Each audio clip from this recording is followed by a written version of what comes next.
Olá! O que leva milhões de jovens em todo o país a procurar um concurso público. Eles passam mais de 6 horas por dia estudando em cursinhos, em casa, com amigos e muitos abandonam a vida social para atingir esse objetivo.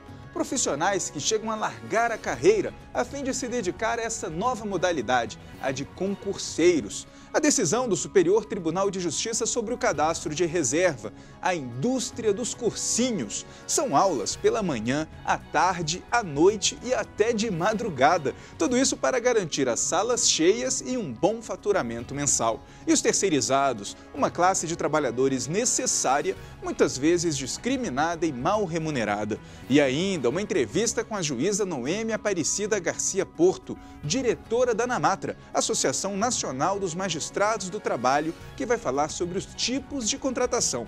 O STJ Cidadão está começando agora.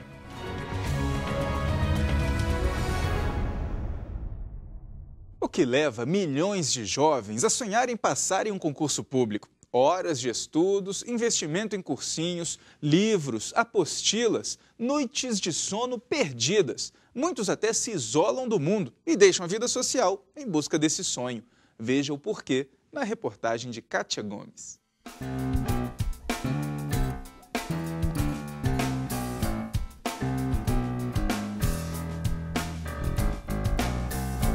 Sala de aula lotada, olhos e ouvidos atentos. Preparação para o vestibular? Prova do Enem? Nada disso. Esta é uma das 50 salas preparatórias para concurso público que existem em Brasília. Estima-se que 13 milhões de pessoas estudam para algum concurso hoje em todo o país. Somente a rede deste cursinho tem 22 mil alunos matriculados nos cursos presenciais e online.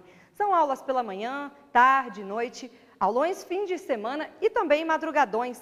São horas e mais horas dedicadas aos estudos para conseguir realizar um sonho, ser aprovado. Motivo para tanto empenho? Eu acho que o concurso é um trabalho estável, é bem mais tranquilo e é para a vida toda. Estabilidade financeira, nossa, sonho de qualquer pessoa hoje em dia. Estabilidade, a palavra mágica. Ainda que boa parte dos concursados hoje em dia seja admitido de acordo com a CLT, Consolidação das Leis do Trabalho. Esses, via de regra, eles não têm uma estabilidade, porém, eles são admitidos por concurso público e para a demissão deles se concretizar é preciso um justo motivo, ou um processo disciplinar ou pelo menos uma motivação, senão a dispensa é considerada nula, inclusive conforme vem decidindo o Supremo Tribunal Federal. Fazer um cursinho para concurso não é barato e exige investimento. Hoje, com 6 meses, você já começa a colher frutos. Mas dependendo da carreira, 2 anos, 2 anos e meio, 3 anos, 4 anos, depende. Hoje você pode gastar de 6 mil a 60 mil reais, dependendo da carreira, até a aprovação no concurso dos sonhos. Esse grupo de amigos resolveu ir morar juntos para estudar para concurso.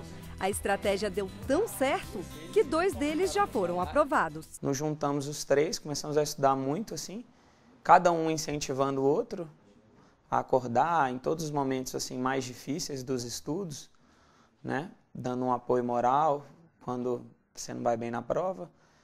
E depois de mais ou menos 1 ano e 2, 3 meses estudando, eu passei no primeiro concurso. Não era o que eu estou atualmente, era de um nível um pouco abaixo, mas depois de mais 1 mês estudando, eu passei no concurso que hoje eu estou e assim, estou muito feliz. Hélio veio de Anápolis para trabalhar em Brasília, mas mudou de ideia ao chegar aqui e se juntou aos 3 amigos. Eu resolvi começar a estudar quando eu vi que o Henrique passou no concurso da Câmara, que ele ganhava o mesmo salário que o meu gerente, que era muito bom. Então, às vezes, você tem que faltar um aniversário, né? Uma festa de família, vai acabando que você tem que abrir mão de algumas coisas que as pessoas não entendem.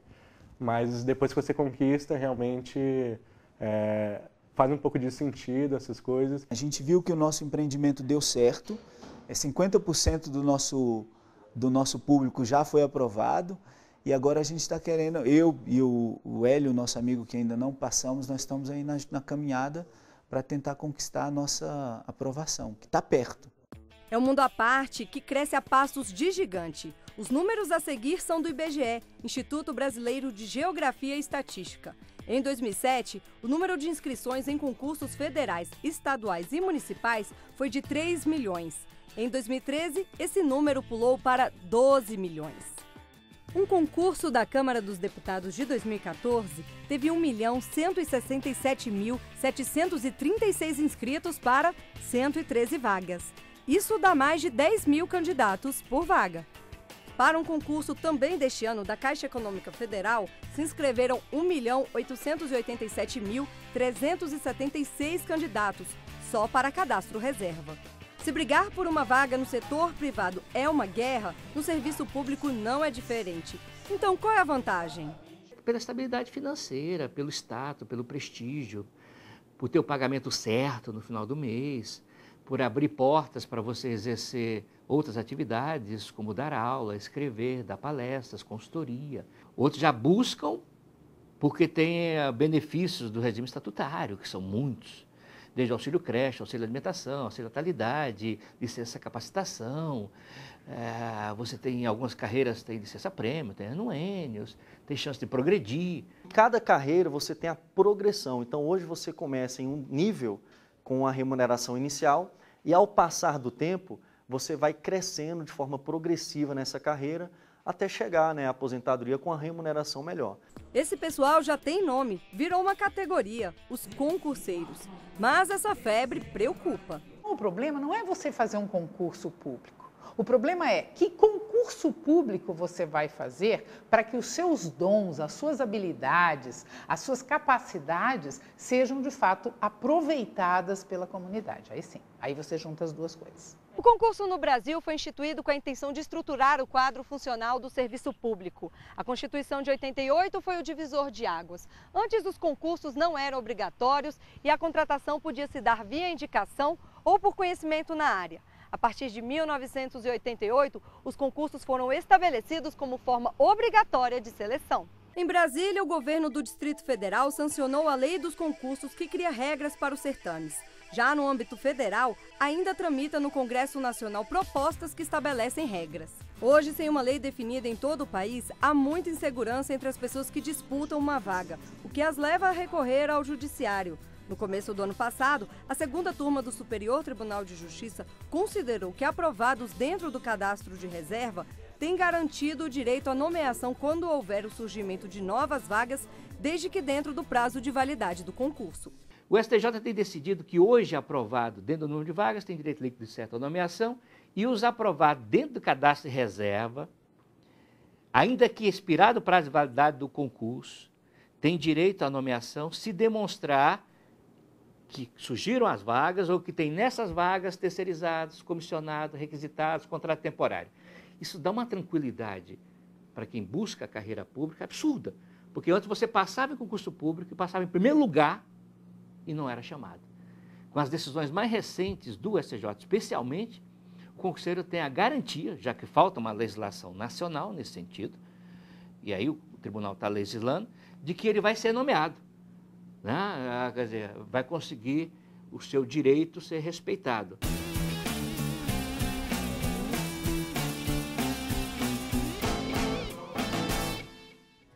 E no próximo bloco, terceirizados. Quem são e como são contratados? Até já!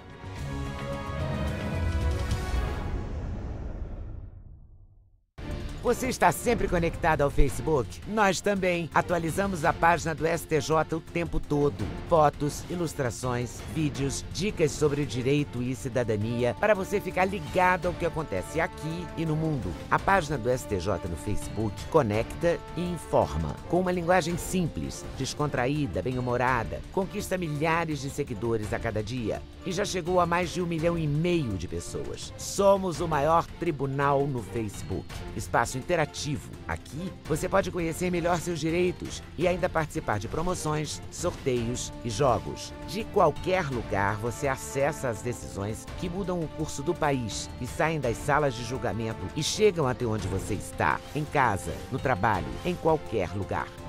Acesse facebook.com/STJ Notícias. Superior Tribunal de Justiça, o Tribunal da Cidadania.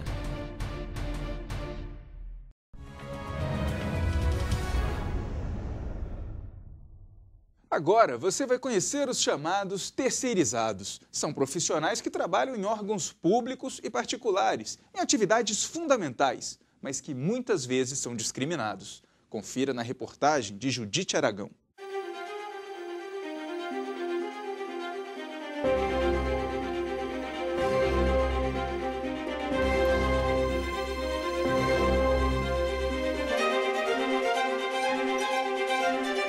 Terceirização de mão de obra.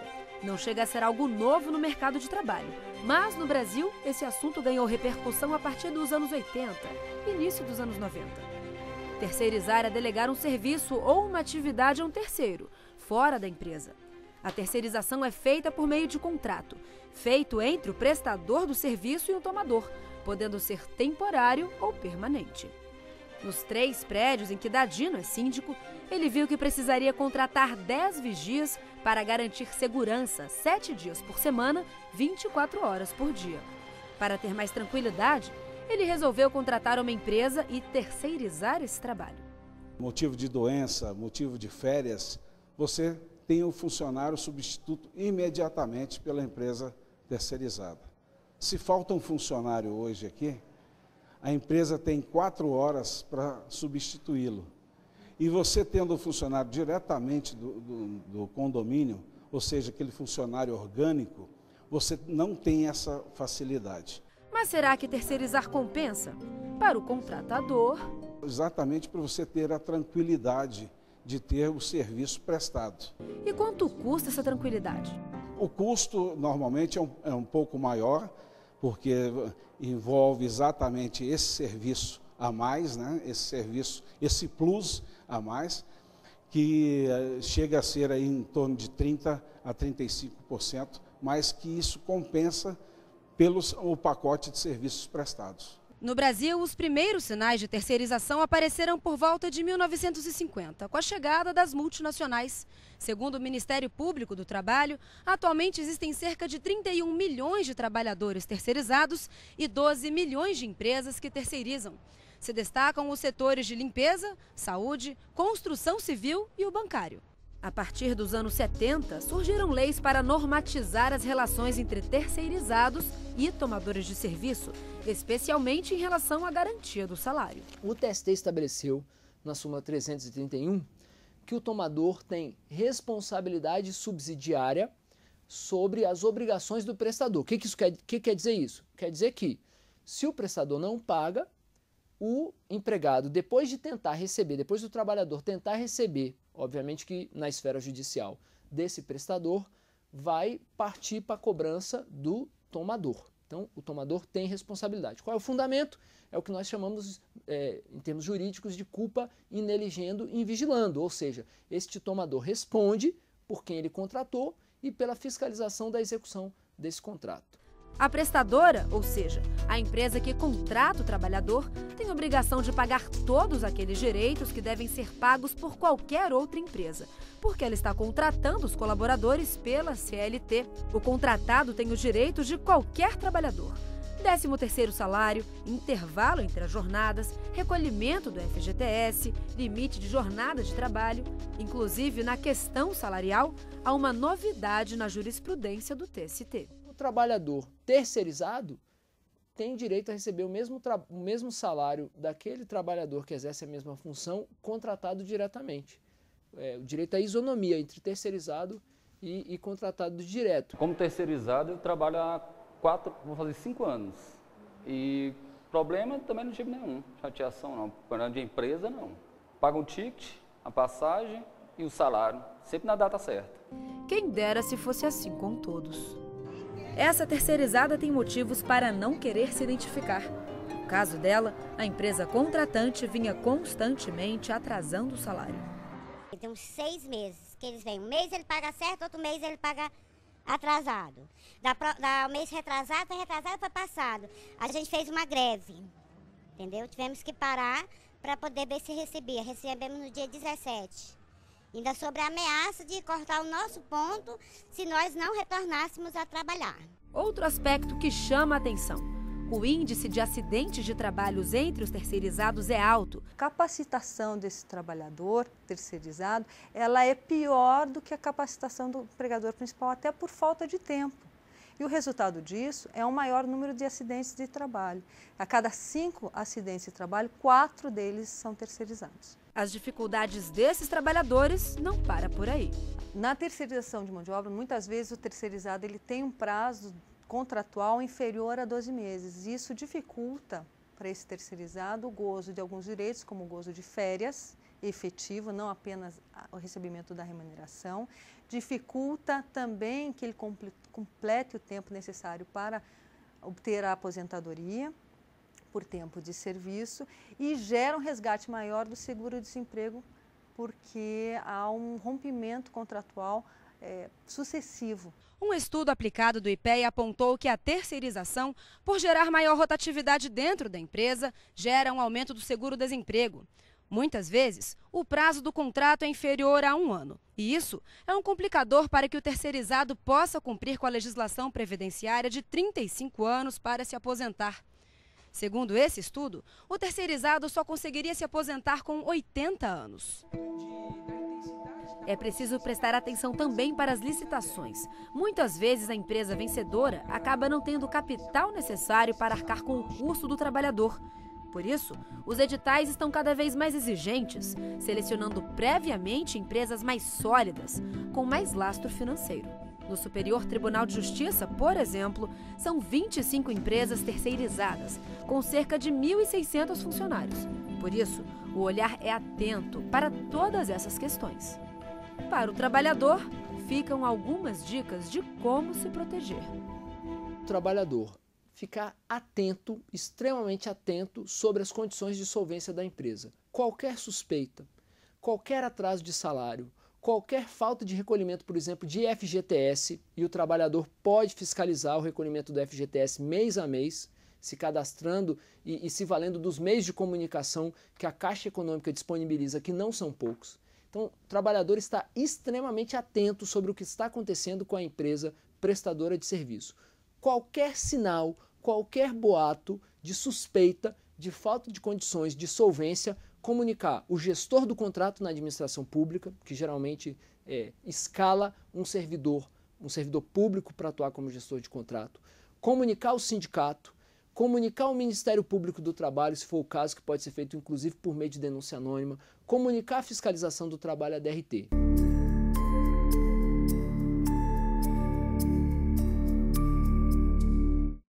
E daqui a pouco, uma entrevista com a juíza Noêmia Aparecida Garcia Porto. Já, já.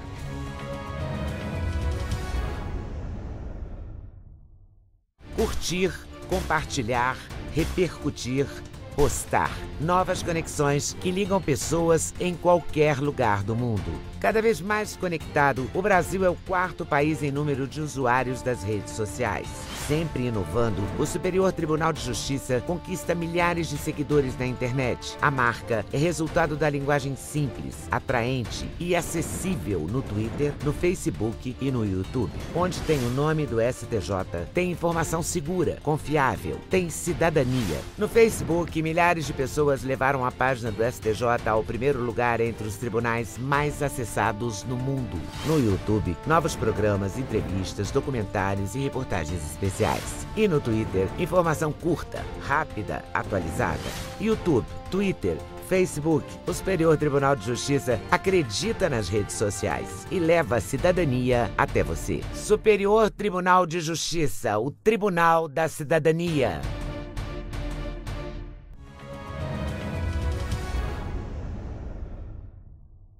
Confira agora a entrevista com a juíza Noêmia Aparecida Garcia Porto, diretora da Associação Nacional dos Magistrados do Trabalho, Ana Matra. Ela conversou com a repórter Larissa Trevisan. E para conversar conosco, para explicar como é que funciona, quais são os deveres e os direitos dos trabalhadores e os tipos de contrato de trabalho, está aqui no estúdio a juíza Noêmia Porto, que é diretora da Associação Nacional dos Magistrados da Justiça do Trabalho. Noêmia, muito obrigada pela sua presença. Eu queria que você começasse explicando para a gente quais são os tipos de contrato que existem hoje. Bem, muito obrigada pelo convite e pela oportunidade de participação. Bem, no direito do trabalho, nós trabalhamos basicamente com 2 tipos de contratos. O contrato a prazo indeterminado e o contrato a prazo determinado. O contrato a prazo indeterminado é sempre o contrato presumido. É o contrato que o direito do trabalho mais atua para que ele perdure. Já o contrato a prazo determinado, ele é uma excepcionalidade, porque ele não mantém o trabalhador empregado a longo prazo. Talvez a situação mais conhecida em geral seja o contrato a prazo determinado a título de experiência. É um contrato comum no mercado, é um contrato que pode perdurar até 90 dias e esse contrato só admite uma única prorrogação.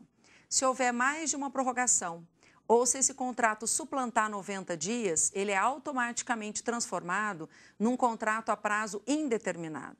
E existem diferenças entre o contrato a prazo indeterminado e determinado. Por exemplo, um trabalhador dispensado no contrato a prazo indeterminado, ele tem direito à famosa multa de 40% sobre o FGTS.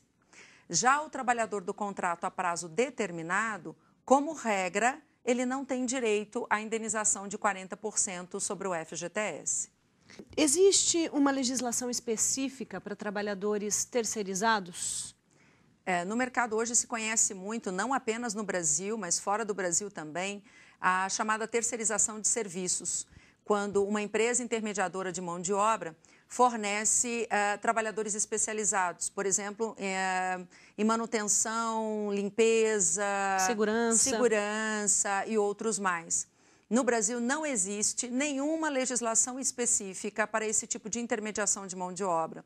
A única lei que nós temos é uma lei de 1974, mas essa lei não trata de terceirização de serviços. É uma lei que trata da contratação de trabalhadores temporários, que é diferente de terceirização. O fato da gente não ter uma lei específica é bom ou é ruim para o trabalhador terceirizado? Essa pergunta é muito difícil, porque é possível imaginar que se nós tivéssemos uma legislação regulando, ela poderia, quem sabe, trazer algumas balizas, alguns limites para a terceirização e, claro, estabelecer direitos para esses trabalhadores. Mas, por outro lado, uma lei pode legitimar a terceirização. E a terceirização ela é bastante complicada, na medida em que ela, na prática, significa sempre redução de salários, a precarização dos trabalhadores no nível sindical e há um índice muito alto de doenças profissionais e acidentes de trabalho com os trabalhadores terceirizados. Na administração pública brasileira, tanto faz federal, estadual, municipal, tem recebido um fenômeno que é a invasão da terceirização de serviços. E o trabalhador concursado do cargo efetivo, ele, exatamente por ter mais estabilidade no emprego, por vezes, não pratica aquilo que deveria ser o seu dever, que é tratar o trabalhador terceirizado com o mesmo respeito e a mesma consideração. Como um colega de trabalho. Como um colega de trabalho. E há denúncias, realmente, de desigualdade no ambiente de trabalho, de bloqueio aos terceirizados que não podem utilizar o mesmo refeitório dos trabalhadores dos cargos efetivos, já houve denúncia nesse sentido. Também a denúncia dos terceirizados reivindicando salários melhores, porque, na visão deles, o que é verdadeiro, exercem atividades tão importantes quanto os trabalhadores dos cargos efetivos e recebem uma remuneração efetivamente inferior. O que há de recente na questão da lei do trabalho temporário, bem recente mesmo, é que uma portaria do Ministério do Trabalho e Emprego passou a elastecer o prazo do contratado temporário, aquele para uma substituição eventual de mão de obra. Antigamente, o prazo máximo concebido era de 6 meses, agora vai passar a ser de 9 meses. Então, note bem a diferença. O temporário substitui a mão de obra por um tempo determinado. 6 meses, 3 meses, mais recentemente, 9 meses. O terceirizado não. Ele é um contrato a prazo indeterminado, é uma mão de obra permanente e feita mediante intermediação de uma outra empresa. O assunto é tão delicado no Brasil, a falta de lei, que é assunto atualmente de repercussão geral no Supremo Tribunal Federal. O Supremo aceitou o tema como de repercussão geral e deve decidir, talvez nos próximos meses, quais são os efeitos da terceirização, pensando na pessoa do trabalhador. Talvez para os trabalhadores o que a repercussão geral possa significar é, de alguma forma, a sedimentação da jurisprudência finalmente. porque o Tribunal Superior do Trabalho vem procurando tratar o assunto da terceirização. O Tribunal Superior do Trabalho hoje tem a principal regulação da terceirização do Brasil, através das suas súmulas, mas nada há em definitivo sobre o tema, até que a Corte Constitucional do país diga, afinal de contas, quais são os efeitos da terceirização. Doutora Noêmia, os concursados, existe uma legislação que se aplica a eles? Sim, no caso dos concursados, é possível uma contratação temporária para atender um excepcional interesse público. É necessário processo seletivo, um processo seletivo público com critérios objetivos de seleção, ainda que esse contrato não possa perdurar por mais de 2 anos. Noêmia, eu agradeço muito a sua presença, muito obrigada, e a gente fica por aqui. Você tem alguma sugestão de reportagem, crítica, elogio? Não perca tempo não. Mande um e-mail para stjcidadão@stj.jus.br. Para assistir ao programa pela internet, é só acessar o site do tribunal. O endereço é este aqui, que aparece na tela. Você também pode conferir os vídeos no perfil oficial do STJ no YouTube. Obrigado pela audiência e até a semana que vem. Tchau, tchau.